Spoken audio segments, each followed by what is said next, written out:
to request, I'm recording a little video on how to use the Duet shuttles that I make. We're going to be doing just this quick pattern that I whipped up just so I can show you some of the techniques. I'm using very thick thread just so that you lovely people can see what's going on, because tatting thread and my phone focusing, it's not a great mix. So let's give it a go. So I'm going to start out with this bit here. So that's just this bit here. That basically stands for whatever's coming from the ball.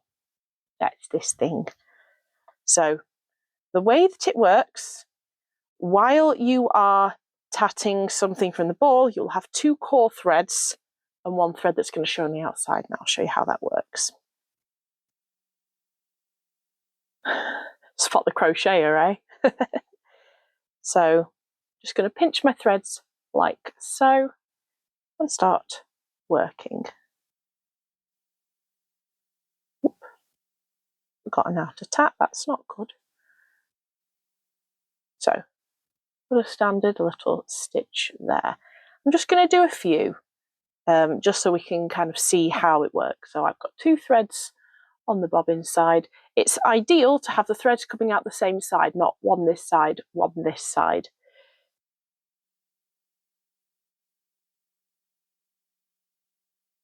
There we are. I'm going to do a few more. Under, over, under, over. Right, few stitches attached to the ball. Now, that's what I've done that for. It doesn't really matter how many there are there. This isn't a good pattern to follow. It's just for demonstration purposes. Now, this colour, I don't have the right colour board pens, but this is stand-in for purple. Now, I'm going to do a closed loop here, and I'm going to do 6 stitches, make a picot, then 2 stitches and pull it closed. Right? So this can just go over there. I'm not using that at the moment, just like we would if we were using a normal bobbin. So I like to take mine from the front, doesn't really matter. So you pick up whichever thread your active thread is going to be, give it a bit of slack. So you'll have more of one thread than the other. And that's because you're going to pinch, bring it around, just like you normally would. Then you drop your shuttle. Very important part of it, believe it or not. So what's happening here? I've brought this around to make my loop, and that's just there. Don't pull on this because it's not anchored by any knots yet. I'm holding that. So instead of just having this as the core thread and the stitching thread, this is joining it on its magical adventure. So I'm going to start stitching. There we are. Now, you will want to loosen this thread every couple stitches or so. At least I am, because this yarn is awfully thick. Because you're using more of this purple thread right now than you are the yellow thread.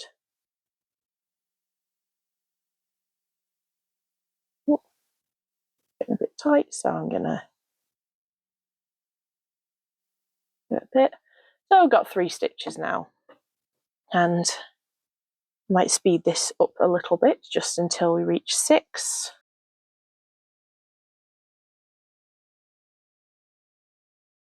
Right, we've reached 6, and now I'm making a little picot. This is just done in the normal way you'd make a picot. You give it a bit more slack. Over the top, hold your picot. We are. Now, if you find that you've got some of your other strand of thread showing through, just gently pull it down. Don't pull it too much though, it'll pull through at this point. And I just need one more thread. Just make sure that these, as much as you can get them, are even tension, so keep unwinding as you go. 1 and 2. Okay, now I want to pull it closed. Do not touch the other thread, because right now it will pull through. If it was anchored on something else, it wouldn't do much anyway because all of the stitches are done on the thread. So the active thread, that's the one that you're pulling. So just like you normally would. There we are. I'm just going to pull that up to there because I've got a bit of gapping. So as you can see, we have just made our little 6 picot 2. 6 picot 2.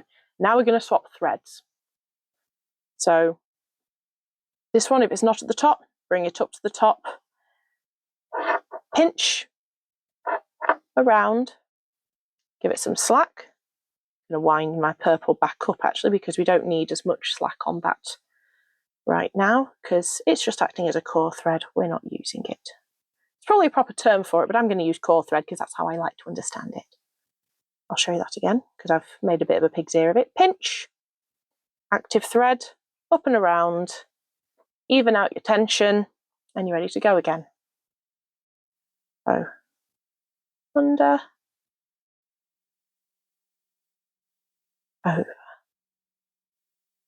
and again, under, over.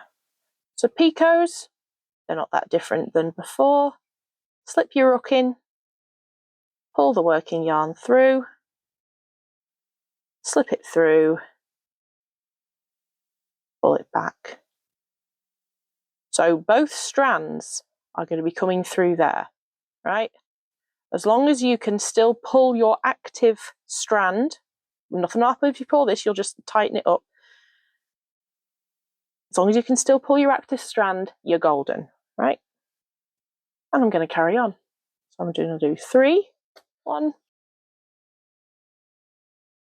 Yeah, so what I just did, the threads are at different tensions right now. So the purple peeked through some of these stitches. So just give it a gentle pull, sort out your tension. Should be fine. I'm getting little flyaways because my hook keeps pulling at the yarn.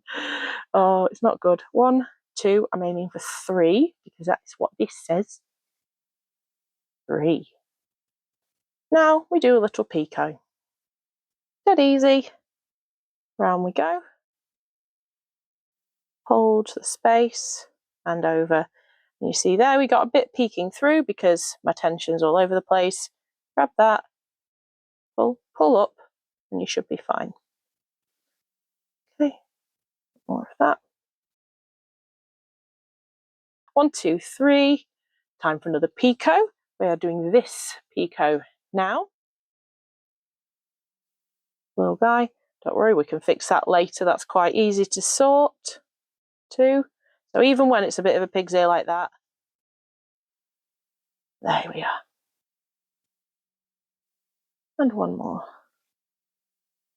Okay, I'll do. So 2, 3, 3, 2. Now we close the loop.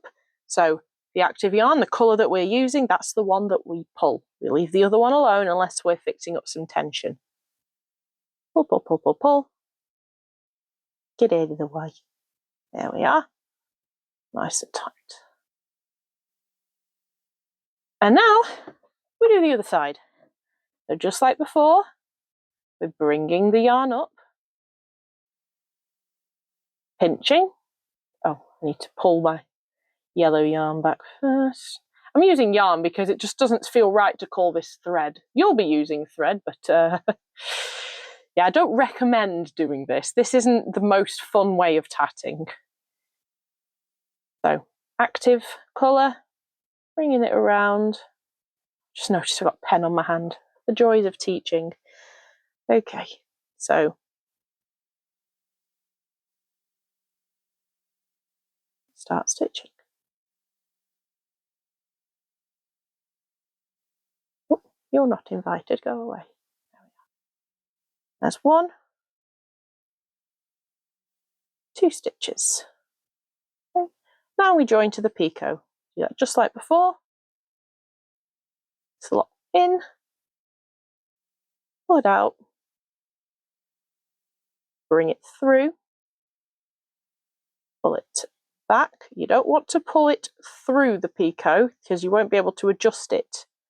So once you've done the picot, I like to do a little test pull. If you can tighten and loosen the loop while pulling with your active colour, then you've done your picot just fine. Sort out your tension and carry on.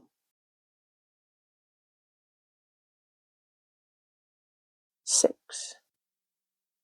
2, 3, 4, 5, 6. Pull this to sort out the stitches. So I've just done that. Now I pull it. So remember, we're going to be pulling the active yarn. Just the active yarn. And a good pull. Lovely. Now, we've got to do that. So we are going to need this colour. So I'm just going to bring that around here. I'm going to need to aim that way. Playing a game of yarn chicken here. Dramatic. That should be a bit more.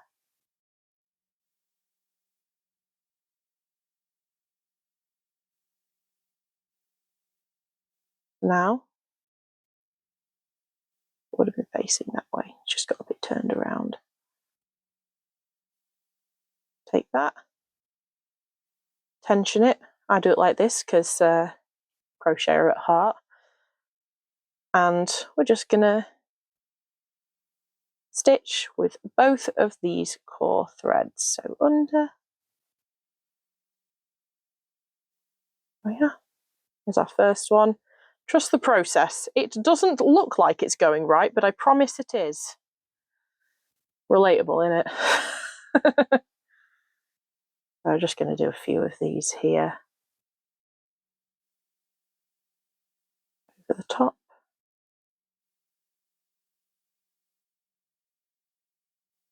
Underneath. Throw the shuttle. Important part of it, you've got to throw the shuttle when you're doing this bit. I'm going to do 4 just for symmetry's sake. Yeah, there's a reason that this isn't popular tatting threads, because it's blooming terrible. And there you have it.